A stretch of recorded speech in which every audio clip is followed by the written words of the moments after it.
The last thing a photographer wants is a washed-out landscape. Gray skies, gray light, gray mood. It's a challenge, a fight to find contrast where none exists. For the past year, my entire life had been a washed-out landscape. My business, my apartment, my reflection in the smudged bathroom mirror, all of it rendered in dull, uninspired shades of gray. This wedding was supposed to be the splash of color, the high-contrast job that would pull my portfolio, and my finances, out of the monochrome mire. The client was a dream, booked through a high-end planner who'd taken a chance on me after seeing one lucky shot go viral on a wedding blog.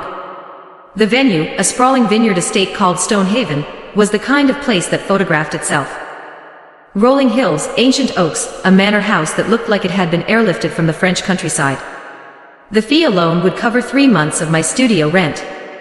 All I had to do was show up, be brilliant, and not screw it up. I wasn't looking for another woman. The thought was so far from my mind it might as well have been on another planet. My last attempt at a relationship had ended 18 months ago, a slow, painful dissolution that felt less like a heartbreak and more like a foreclosure. Before that was the great, defining cataclysm of my 20s, the one that had taught me to build walls so high and so thick they cast permanent shadows. I was done with the emotional excavation required to let someone in. I was done with the hope and the inevitable debris. I was here to work. I was here to create beautiful, sterile images of someone else's perfect love story, collect my check, and go back to my quiet, gray life. The gravel crunched under the tires of my beat-up hatchback as I pulled up to the designated vendor parking area, a discreet lot tucked behind a row of towering cypress trees. The air smelled of damp earth and distant wood smoke, a clean, crisp scent that was a world away from the exhaust-choked air of my city apartment. I took a deep breath, trying to absorb some of the calm, to project an aura of competence I didn't feel. I was a professional. I was an artist. I was also subsisting on instant noodles and the dregs of my savings account. I hauled my Pelican cases from the trunk, the familiar weight of the gear a comforting anchor. Cameras, lenses, batteries, light stands, these were things I understood. They were reliable. They did what I told them to do. People were Messier. I wheeled the cases up a flagstone path toward the main house, a magnificent structure of pale stone and dark timber, draped in ivy that was just beginning to turn a fiery autumn red. The rehearsal was scheduled to start in an hour on the grand terrace overlooking the vines. I needed to scout my locations, check the light, and introduce myself to the happy couple. The wedding planner, a brisk woman named Cynthia with a headset that seemed permanently affixed to her ear, met me in the grand foyer. The inside of the manor was even more impressive than the outside, all soaring ceilings, dark wood paneling, and the hushed, reverent silence of old money. "Lena, so glad you could make it," she said, her eyes scanning me from head to toe, a quick, efficient appraisal. "The bride and groom are just finishing up a tasting with the caterer. They'll be out on the terrace in about 10 minutes. The bride's name is Alara, the groom is Julian." "Great," I said, my voice steady. "I'll just start setting up out there, get a feel for the space." "Perfect. Let me know if you need anything.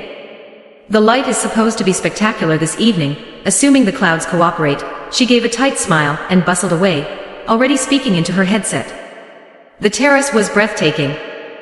A wide expanse of stone pavers led to a low wall overlooking rows upon rows of grapevines, their leaves a tapestry of green and gold. The sky was a moody canvas of bruised purple and soft gray clouds, but shafts of golden light broke through, painting the landscape in dramatic streaks. It was a photographer's dream. I started unpacking my gear, my professional instincts taking over. I mounted a 70 to 200 mm lens on my primary camera body, wanting to capture candid moments from a distance during the rehearsal. I checked my settings, framed a few test shots of the empty chairs and the vineyard beyond. The rhythm of the work was soothing, a familiar meditation. I heard the sound of a heavy door opening behind me, followed by light footsteps and a low, musical laugh that struck a chord deep in my memory. It was a sound I hadn't heard in 8 years, a sound I had actively, painfully, tried to forget. My heart seized in my chest, a sudden, violent clench of pure shock. It couldn't be. It was a coincidence. A trick of the mind. I kept my back to the sound, my hands gripping the cool metal of my camera, my knuckles white. "Don't turn around. It's not her." Cynthia said our photographer was here, a woman's voice said. The voice was richer now, deeper than I remembered, but it was unmistakably the same. It was the voice that had once whispered promises in my ear in a cramped, sun-drenched apartment above a noisy street. I couldn't breathe. My carefully constructed professional calm shattered into a million pieces. Slowly, as if moving underwater, I forced myself to turn. And there she was. Ilara. She was standing not 10 feet away, bathed in a sliver of golden light that broke through the clouds. She was more beautiful than I remembered, if that was even possible. Her dark hair was longer, pinned up in a loose, elegant knot that left soft tendrils framing her face. She wore a simple cream-colored dress that skimmed her body, and her feet were bare on the cold stone. Her face, that face I had once known better than my own, was a study in soft lines and quiet strength. Her eyes, the color of moss after a rain, widened slightly as they met mine. Recognition dawned, followed by a wave of disbelief so profound it was almost comical. Her smile faltered, a tiny, almost imperceptible tremor at the corner of her lips.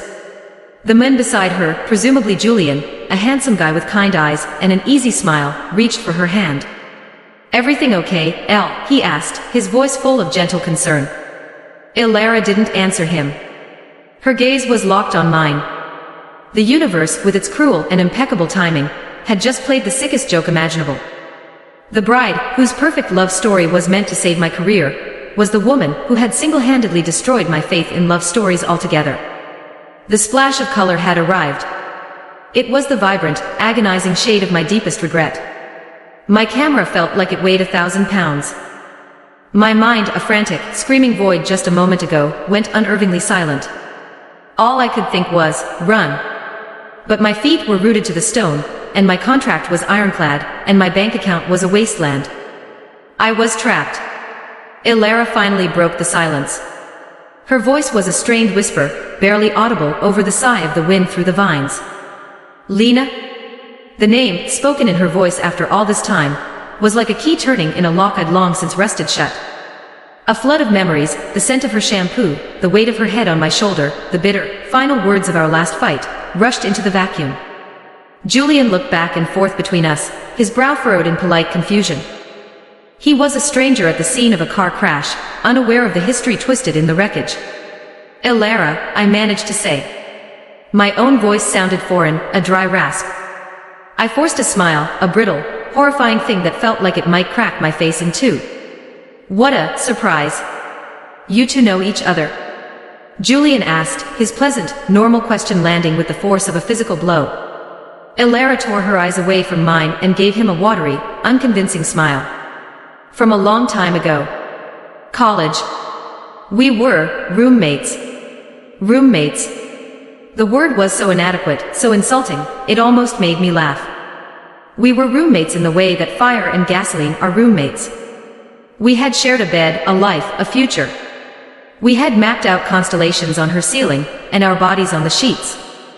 We were everything to each other, until we were nothing. And now, I was the hired help at her wedding to a man who thought we'd once argued over whose turn it was to buy toilet paper. Well, small world. Julian beamed, oblivious. He extended a hand to me. Julian Vance. It's a pleasure to meet you.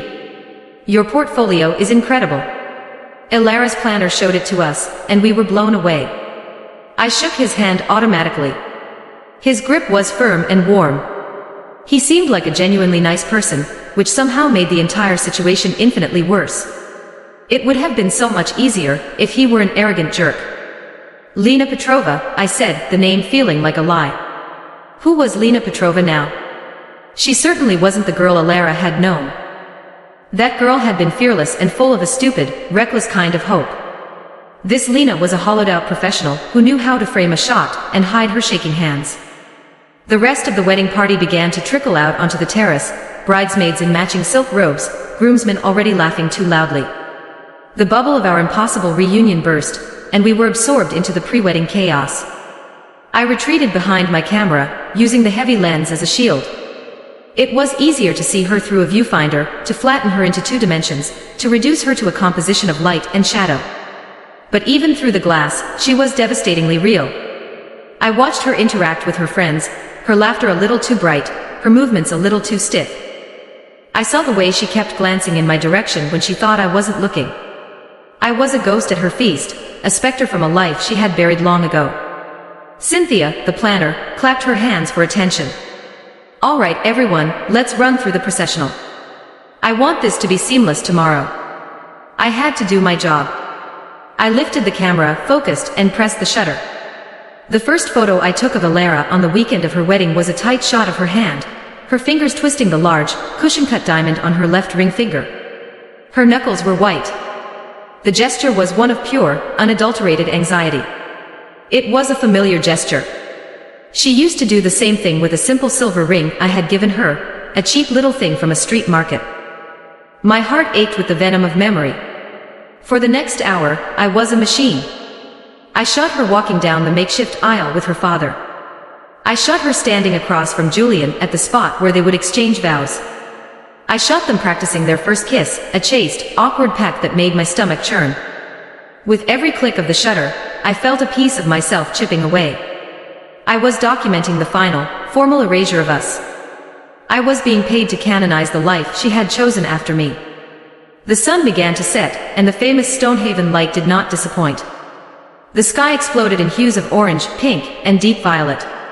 It was achingly beautiful. Cynthia directed Alara and Julian to the edge of the terrace for some golden hour portraits. Just be natural, Cynthia chirped. Pretend the camera isn't even here. I moved around them, my lens trained on their silhouettes against the fiery sky. Julian wrapped his arms around Alara from behind, resting his chin on her shoulder. He whispered something in her ear, and she forced a smile. It was a good smile, convincing to anyone who didn't know the subtle cartography of her face. But I knew. I saw the tension in her jaw, the slight lack of focus in her eyes. She was looking at the horizon, but I knew she wasn't seeing the sunset. Lena, could you get a bit closer? Cynthia called out. I want one of those intimate, candid feeling shots you do so well. My blood ran cold. I had to get closer. I had to step inside their bubble of feigned intimacy. I took a breath and walked toward them, switching to a wider lens. The air grew thick with her perfume. It was the same scent. Sandalwood and something floral, something that had clung to my pillows for weeks after she left. It was a cruel, specific detail that felt like a deliberate act of violence. Okay, Julian, just look at Alara like you're the luckiest man in the world, I said, my voice hoarse.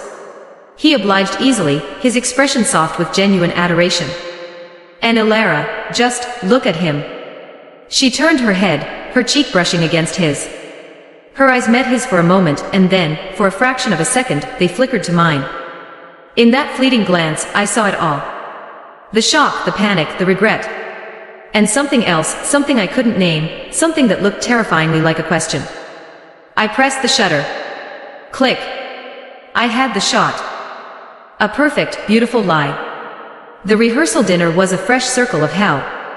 It was held in the winery's barrel room, a long, cavernous space with stone walls, lit by dozens of candles that cast a warm, flickering glow. The air was thick with the rich, earthy smell of aging wine and expensive food. I was supposed to be a fly on the wall, capturing the laughter, the toasts, the candid moments of joy. Instead, I felt like a detective at a crime scene, searching for clues, for evidence of the life I had lost. I kept to the perimeter, using my long lens to pick out moments from a safe distance. I photographed Alara's mother dabbing at her eyes during a toast. I photographed Julian's friends laughing at an old story. And I photographed Alara. Over and over, my lens found her. It was a magnetic pull, an involuntary reflex. She was seated at the head of a long, rustic table, with Julian at her side. She looked like a queen in her element, poised and graceful. But I could see the cracks in her composure. I saw the way she shredded her napkin under the table, the way her smile didn't quite reach her eyes when Julian squeezed her hand. At one point, Julian stood to give a toast. He was charming and articulate, his love for Alara evident in every word. He spoke of how they met, how she had grounded him, how she made every day better just by being in it. She's the most incredible woman I've ever known, he said, his voice thick with emotion as he raised his glass. To my Alara. The room erupted in applause and cheers of to Alara. I lowered my camera, the weight of it suddenly unbearable. My throat was tight. He was a good man. This was the first major twist in the perverse narrative my mind was writing. He wasn't a villain I could despise, a lesser man she had settled for. He seemed kind, stable, and utterly devoted to her. He was everything I hadn't been at 22. He was a grown-up, with a real job and a plan. I had been a chaotic art student with a second-hand camera, and a portfolio of blurry, pretentious black and white photos. No wonder she had chosen this.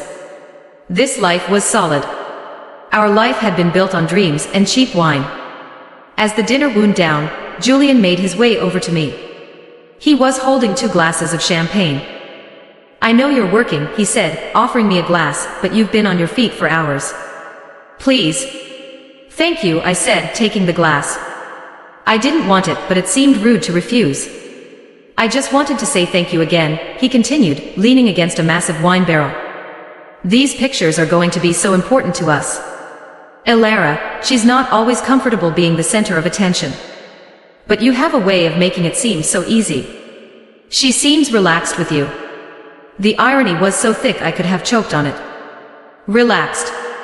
She was a tightly coiled spring, and I was the one winding it. "She's very photogenic," I said, the professional platitude tasting like ash in my mouth. "She is," he agreed, his eyes finding her across the room. He watched her for a long moment, a look of pure, uncomplicated love on his face. "You know, she never mentioned you. A college roommate, you'd think it would have come up." My heart hammered against my ribs. "It was a long time ago," I said, trying to keep my voice light. "People lose touch." "I guess," he said, turning back to me. "Still. She was so shocked to see you. I mean, really thrown.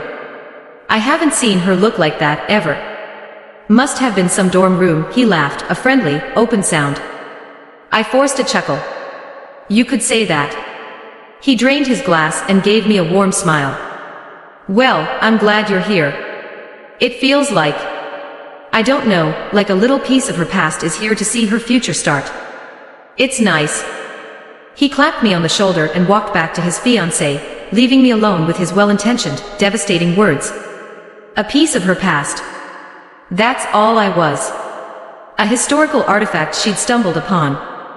The worst part was, he was right. It was nice. For him. For everyone in this room, who believed in this perfect story.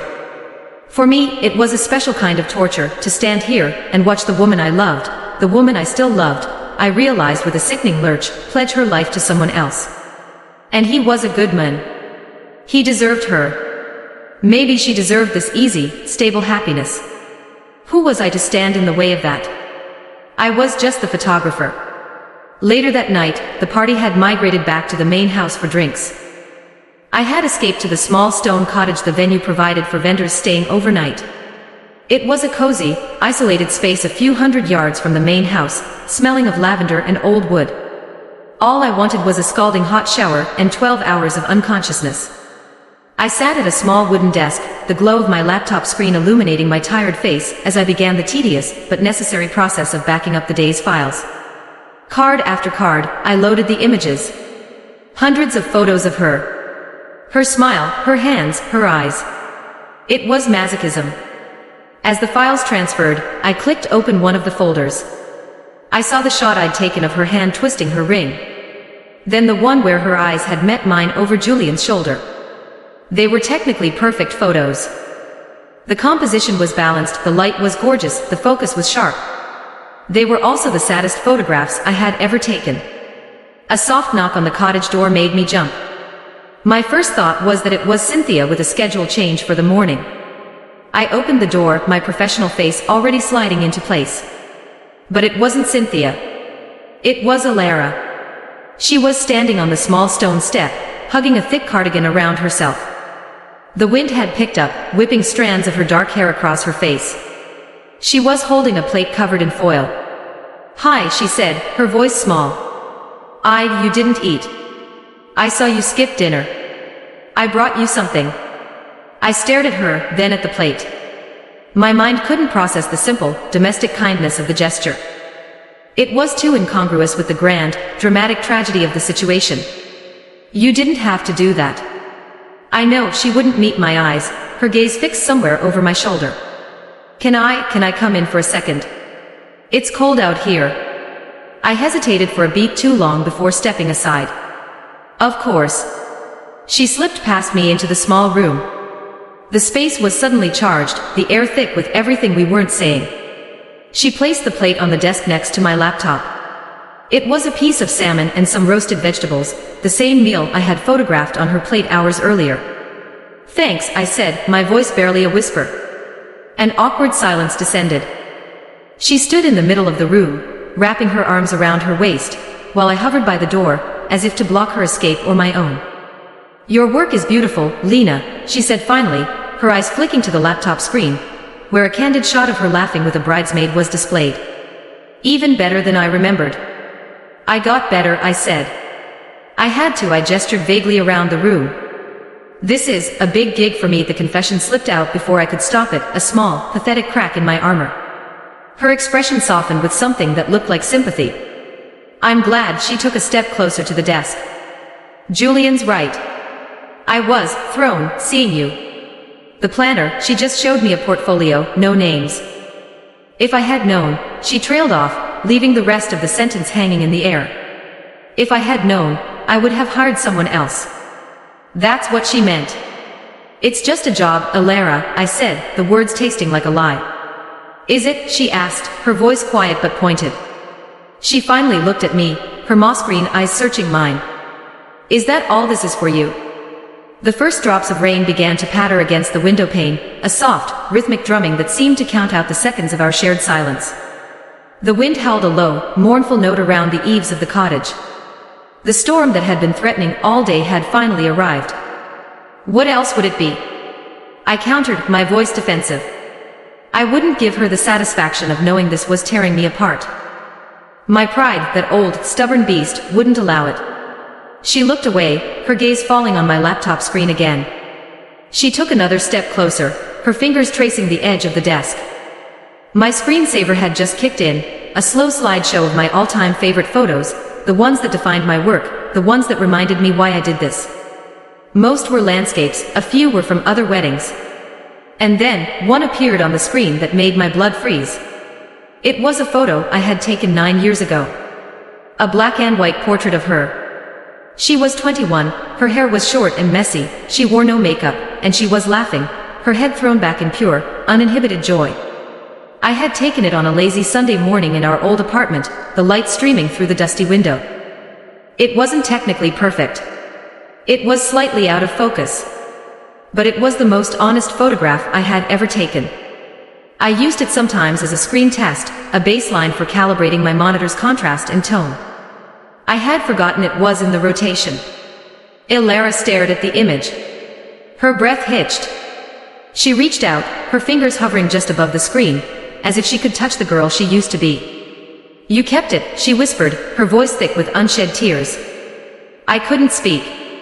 The photo was a confession, a testament to the fact that no matter how high I built my walls, she was still in there, laughing in the ruins. The rain began to fall harder, lashing against the cottage. A brilliant flash of lightning lit up the room, followed a second later by a deafening crack of thunder. The lights flickered once, twice, and then plunged us into complete darkness. The only light came from the laptop screen, casting her face in a pale, ethereal glow. Her face, illuminated by an image of her younger, happier self. "The power's out," I said, stating the obvious, my voice sounding unnaturally loud in the sudden quiet. "I guess so," she replied, her voice shaky. We stood there in the dark, 2 feet apart, the ghost of our shared past glowing between us. The storm outside was a mirror of the one raging inside me. And in that moment, for the first time in 8 years, the professional facade, the carefully constructed indifference, crumbled away completely. I was just Lena. And she was just Alara. And we were trapped together in the dark with a photograph that told the truth. "Why did you leave, Elle?" The question escaped me in a raw, broken whisper, the question I had carried like a stone in my gut for 2,920 days. "You just disappeared." She finally turned from the screen to face me in the gloom. I could just make out the glint of tears on her cheeks. "It's not that simple, Lena. It was never that simple." "It felt simple to me," I said, bitterness creeping into my tone. "You were there, and then you were gone. You said my life was going nowhere, that I was dragging you down with my artistic chaos that felt pretty simple." "That's what I said," she admitted, her voice trembling. "But it wasn't the truth. Not the whole truth, anyway. Another flash of lightning illuminated her face, a mask of old pain and regret. My mom was sick, she said, the words tumbling out in a rush, as if they'd been dammed up for years. She was diagnosed with early onset Alzheimer's that summer. My dad, he couldn't handle it on his own. They needed me. They needed me to come home, get a real job, help pay for her care, be the responsible one. I couldn't be the carefree girl in that photograph anymore. I stared at her, my mind reeling. I had known her mother was ill, but I had no idea of the severity, the reality of what she had been facing. She had never told me. Why didn't you tell me? I asked, the anger draining out of me, replaced by a hollow ache of confusion. I would have understood. We could have figured it out. Could we have, she challenged, her voice gaining a bit of its old fire. You were barely making rent, Lena. You were all dreams and ambition, and I loved you for it, but I couldn't put that on you. I couldn't ask you to carry my family's tragedy. I was ashamed. I felt like my life was over before it began, and yours was just starting. So I did the only thing I could think of. I made you hate me. I made it clean. It was easier than admitting I was broken. The narrative I had so carefully constructed over 8 years, the story of the girl who left me because I wasn't enough, dissolved in the darkness of that cottage. The villain of my story was just a scared, grieving 22-year-old girl who had tried to protect me in the cruelest way possible. The revelation didn't heal the wound, but it changed its shape. The clean, sharp cut I had always imagined was really a messy, jagged tear. The silence that followed was different. It wasn't awkward or tense. It was heavy with the weight of years of misunderstanding. The rain on the roof was the only sound. I'm sorry, I finally said. I'm so sorry, Alara. For all of it. Me too, she whispered. We stood there for what felt like an eternity. The power was still out, and the storm showed no signs of letting up. The path back to the main house would be a treacherous river of mud. You can't go back in this, I said, my practical side taking over. I know. The cottage was essentially one room. A small bathroom, a kitchenette, a desk, and a bed. One bed. A queen-sized bed with a thick quilt, currently piled with my camera bags. The unspoken reality of the situation hung in the air between us. I can take the floor, I offered quickly. There are some extra blankets in that chest. Don't be ridiculous, she said, her voice firm. It's your room. I'm the one who's stranded. I'll take the floor. We're not going to argue about this, I said, a ghost of our old dynamic surfacing. It's a big bed. We're adults. We can share. The word hung in the air, charged with a million unspoken meanings. Share. We had shared everything once. She hesitated, then gave a small, resigned nod. Okay. Wordlessly, I cleared my bags off the bed, moving them to the floor. I pulled back the quilt. The sheets were clean and white and smelled faintly of lavender. I took the side closest to the wall, and she took the side closest to the door, a deliberate chasm of space between us. We lay on our backs, staring up at the dark ceiling, the sound of the rain a constant, soothing rhythm. But there was nothing soothing about being in a bed with Alara again. Every nerve in my body was on high alert. I was acutely aware of the warmth radiating from her body across the mattress, the sound of her soft breathing. It was an intimate, agonizing proximity. My entire body yearned to close the gap, to roll over and feel the familiar curve of her back against my front. But I stayed perfectly still, my muscles rigid. This wasn't our bed. This wasn't our life. She was getting married tomorrow. After a long time, she spoke, her voice soft in the darkness. Have you been happy, Lena? The question was so simple, so direct. And so impossible to answer. I'm okay, I said, which was the truest, most pathetic answer I could give. My work, it's what I have. It's enough. Most days I paused. What about you? Are you happy? With Julian? She was silent for so long, I thought she wasn't going to answer. When she finally spoke, her voice was barely a whisper. Julian is a good man. He's kind and he's steady, and he loves me. He's safe. She didn't say she was happy. I noted the omission, tucking it away in a part of my heart I should have known better than to open. We fell silent again. I could feel sleep trying to pull me under, my body exhausted from the emotional whiplash of the day. As I was drifting off, I felt a slight shift in the mattress. I turned my head just enough to see that she had rolled onto her side, facing me. In the faint, ambient light from the window, I could see the dark shape of her, the curve of her hip, the line of her shoulder. Her hand lay on the mattress between us, her fingers slightly curled. My own hand, lying by my side, twitched with the desire to reach out, to bridge that final, 6-inch gap, to intertwine my fingers with hers. It would be so easy. A small movement, a silent question. An almost moment. My heart hammered against my ribs, a frantic, desperate bird. But I couldn't. I was the photographer. She was the bride. And tomorrow was her wedding day. I squeezed my hand into a fist, the nails biting into my palm, and rolled onto my other side, my back to her. The chasm between us remained. The morning of the wedding dawned unnaturally bright and clean. The storm had passed, scrubbing the sky to a brilliant, cloudless blue. The world outside the cottage window was saturated with color, the greens of the vineyard impossibly vibrant, the air crisp and new. But inside the small room, the atmosphere was heavy with the unresolved tension of the night before. We moved around each other with a careful, choreographed awkwardness, not speaking much. I made coffee on the small hot plate while she used the bathroom to fix her face and hair, trying to erase any trace of our shared, sleepless night. When she emerged, she looked once again like the perfect, serene bride. But I could see the faint shadows under her eyes, the same ones I was sure were reflected on my own face. I should go, she said, pausing at the door. They'll be looking for me. Okay, I said, my hands wrapped around a warm mug. Lena, she started, then stopped. She looked at me, her eyes full of 1,000 things, apologies, questions, regrets. Thank you. For the coffee. And for listening. Anytime, I said, the word feeling both entirely true and completely inadequate. She gave me one last, lingering look, then slipped out the door, leaving me alone in the quiet cottage with the scent of her perfume and the ghost of our conversation. The next few hours were a blur of professional duty. I went into autopilot, my camera once again my shield and my excuse. I photographed the flowers arriving, the tables being set, the groomsmen fumbling with their bow ties. All of it felt surreal, like I was watching a movie of someone else's life. Then it was time for the bridal suite.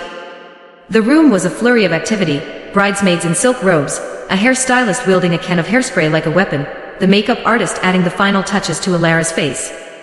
I moved through the chaos, capturing the manufactured joy, the carefully curated moments of preparation. Alara was quiet, a calm center in the whirlwind of happy energy. She sat in front of a large, ornate mirror, and our eyes met in the reflection. For a moment, the room and everyone in it faded away, and it was just the two of us again, sharing a silent, loaded glance. I gave her a small, almost imperceptible nod, a gesture of solidarity, of reassurance, I wasn't sure which. She responded with the faintest of smiles. Finally, it was time for her to put on the dress. The bridesmaids were shooed out of the room to give her a moment of privacy. It was supposed to be just her and her mother, but her mother was already downstairs, greeting early guests. So, it was just Alara. And me. The photographer, tasked with capturing the iconic bride getting into her dress, shot. The dress was beautiful. A simple, elegant column of ivory silk that shimmered in the light. She stepped into it, her movements graceful and sure. She reached behind her, her fingers fumbling with the long row of tiny, pearl buttons that ran down her back. I can't, can you help me? She asked, her voice soft. My heart stopped. I put my camera down on a nearby chair. This was not part of the job description. I stepped behind her, my hands trembling slightly. The scent of her skin, warm and clean, filled my senses. I started at the top, my fingers brushing against the nape of her neck. Her skin was as soft as I remembered. With each button I fastened, I felt the space between us shrink, the air growing warmer, thicker. Her breath hitched as my knuckles grazed her spine. It was the most intimate thing I had done in years, this simple act of closing her into her wedding dress. When I reached the last button, my hands lingered for a second on the small of her back. I could feel the warmth of her through the thin silk. I wanted to press my palm flat against her, to pull her back against me, to bury my face in her hair and tell her not to do this. Instead, I took a step back. "There," I said, my voice thick. "All done." She turned to face me. The dress was perfect. She looked breathtaking. And utterly miserable. "How do I look?" she asked, though it didn't sound like a question. "You look beautiful, Alara," I said, and it was the honest truth. Just then, my phone buzzed in my pocket. I pulled it out, grateful for the distraction. It was my sister, Chloe. I ignored the call, but she immediately called back. Chloe didn't do that unless it was important. With a muttered apology to Alara, I stepped out into the hallway. "What's up?" I answered, keeping my voice low. "What's up?" "I'll tell you what's up." Chloe's voice was sharp, laced with concern. "I just saw a post from the wedding planner you're working for. Stonehaven Estates." I looked up the wedding. "Lena, are you shooting Alara Vance's wedding?" "As in, our Alara?" My blood ran cold. Chloe was the one who had scraped me off the floor after Alara left. She was the keeper of my heartbreak. "Yeah," I said, my voice flat. "It's her." "Are you insane?" she hissed. "Lena, what are you doing there? After what she did to you? How could you possibly put yourself through that? You need to leave. Right now. I'll wire you the money you'd lose on the deposit, I don't care. This is emotional self-immolation. I can't leave, Chloe. It's a job. I'm being a professional." "A professional? Or a glutton for punishment?" she shot back. "Listen to me. Remember that year. Remember how broken you were. She doesn't get to just waltz back into your life looking perfect and get a free pass. You owe it to the girl you were to walk away." Her words hit me like a physical blow, dredging up all the pain I had been trying to suppress. The nights I'd spent crying, the months I'd spent feeling worthless, the years it had taken to feel even remotely whole again. Maybe Chloe was right. Maybe being here wasn't strength. Maybe it was weakness. "I have to go," I said, my voice choked. I hung up before she could argue further. I leaned against the wall in the hallway, my head spinning. Chloe's voice echoed in my ears, "Remember how broken you were." I took a deep, shaky breath and pushed the door open to go back into the bridal suite. Alara was standing by the window, staring out at the guests gathering on the lawn below. She hadn't moved. She turned as I entered, her eyes immediately finding mine, full of concern. "Is everything all right?" she asked. And that's when I broke. The professionalism, the pride, the 8 years of scar tissue, it all gave way. "No," I said, the word coming out as a strangled sob. "Nothing is all right. I can't do this, Alara. I can't stand here and watch you marry him. I can't." I expected her to be angry, to tell me to get out. Instead, her face crumpled. "I know," she whispered. "I can't either." She crossed the room in 3 quick strides, her hands coming up to cup my face. Her palms were cool against my flushed cheeks. "I have been having doubts about this for months," she confessed, her voice a torrent of hushed, urgent words. "Marrying Julian, it feels like the right thing to do. It's logical. It's safe. My parents love him. But it's not right. Not in here." She pressed a hand to her heart. "And then you showed up. And seeing you, it didn't create the doubt, Lena. It just gave it a name. It gave it your face." My breath caught in my throat. I stared into her moss green eyes, seeing my own shock and longing reflected there. This was real. This was happening. "I still love you," I whispered, the words I had sworn I would never say again, feeling like the truest thing I had ever uttered. "I know," she said, a single tear tracing a path down her cheek. I think I never stopped loving you." And then she closed the final inch between us. Her lips met mine, and the world fell away. It wasn't a gentle kiss. It was 8 years of unspoken words, of misunderstanding, of regret, of yearning. It was desperate and sad and breathtakingly beautiful. It tasted of salt and secrets, and a second chance I never thought I'd have. I wrapped my arms around her waist, pulling her flush against me, the delicate silk of her wedding dress a strange, surreal barrier between us. Her hands tangled in my hair, holding me to her as if she was afraid I might disappear. It was a kiss that broke every rule, a kiss that could shatter 3 lives. And it felt like coming home. We finally pulled apart, breathless, our foreheads resting against each other. The reality of what we had just done, of where we were, came crashing down. The sound of the string quartet starting their prelude drifted up from the lawn below. The wedding was supposed to start in 15 minutes. Panic flared in my chest. What are we doing? I breathed. Ilara, your wedding. She pulled back, her eyes red but shining with a new, terrifying clarity. She looked down at her beautiful dress, at the diamond ring on her finger, and then back at me. A look of quiet, unshakable resolve settled on her face. The same look she'd had when she decided to switch her major to landscape architecture, the same look she'd had when she'd insisted we adopt a stray cat we couldn't afford. It was her I've made up my mind face. I have to go talk to Julian, she said, her voice steady. She didn't say she was calling it off. She didn't make any promises. She just stated the next, necessary step. She wasn't running away from the mess. She was walking straight into it. She squeezed my hand one last time, a silent promise, and then she walked out of the room, her silk train whispering behind her on the polished floorboards. I was left alone in the bridal suite, my heart pounding a frantic rhythm against my ribs. I had just kissed the bride. I had potentially ruined a man's life, a family's celebration, my own career.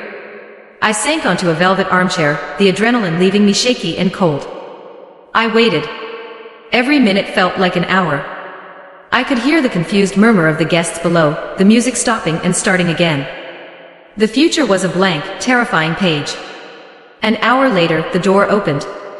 It was Ilara. She had taken off her veil. Her eyes were swollen, but her face was calm. She was holding her engagement ring in the palm of her hand. It's over, she said quietly. The wedding is off. I stood up, my legs unsteady. Are you okay? No, she said with a raw honesty that broke my heart. But I will be. I heard him, Lena. I heard a good man. And I have to live with that. But I couldn't hurt him more by living a lie. We stood in the quiet room, the remnants of a wedding that would never happen scattered around us. There were no easy answers, no simple happy ending. There was just the wreckage of the day and the fragile, tentative beginning of something new. She walked over to me, taking my hands in hers. I have a lot to figure out, she said. My job, my apartment, my life. It's all tied up with him. I know, I said. Take your time. Whatever you need. But I know one thing, she continued, her grip on my hands tightening. I don't want to lose you again. Not over a misunderstanding. Not over anything. A few hours later, the last of the bewildered guests had departed. The catering staff was quietly packing up the untouched food. Cynthia, the planner, had given me a look of such profound fury that I was certain I'd be blacklisted from the entire industry, but I found I couldn't bring myself to care. I was packing up my camera gear in the now empty barrel room, the scent of wine and candles a ghostly reminder of the night before. My career might be in shambles, but for the first time in a very long time, my life didn't feel gray. Ilara found me there. She had changed out of her wedding dress, and was wearing simple jeans and a sweater. She looked more like herself than she had all weekend. Are you heading out? She asked. Yeah. Just packing the last of my lenses, I said, carefully placing my 70 to 200 millimeters into its foam-lined slot. She watched me for a moment, her hands tucked into her pockets. The power imbalance of our situation was stark. I was the vendor she'd hired, this was her family's mess to clean up. But the look in her eyes was one of equals. My lease is up at the end of next month, she said, her voice soft but clear. I'm not staying in the apartment Julian and I shared. I don't know where I'm going yet. But before I figure any of that out, can we have dinner? Just dinner. On Tuesday. At that little Italian place we used to love, the one with the checkered tablecloths. And this time, we talk about everything. No secrets, no pride. Just the truth of what happened 8 years ago. It wasn't a grand declaration of love, or a promise of a future together. It was something better. It was a concrete plan. It was the first step. It was an earned resolution, built on honesty instead of assumption. I'd like that, I said, a real, genuine smile spreading across my face. Tuesday sounds good. She smiled back, a small, tired, but hopeful smile. She didn't kiss me again. She just touched my arm briefly, a light, promising gesture, and then she turned and walked away, back toward the main house to face the fallout of her decision. I finished packing my car, the weight of my gear feeling lighter than it had in years. As I drove away from Stonehaven, the setting sun was casting long shadows across the vineyard. I hadn't salvaged my business.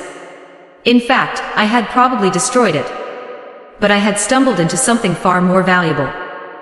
I had found a piece of my past I thought was lost forever, and with it, the possibility of a future I had long ago stopped allowing myself to dream of. The landscape ahead was no longer gray. It was uncertain and complicated, but it was shimmering with the first, tentative colors of hope. How many times in your life do you get a second chance to be with the person you were always meant to find? If you enjoyed this story of love, loss, and reunion, please give it a like, subscribe for more stories that touch the heart, and let me know in the comments what you think Lena and Alara's future holds.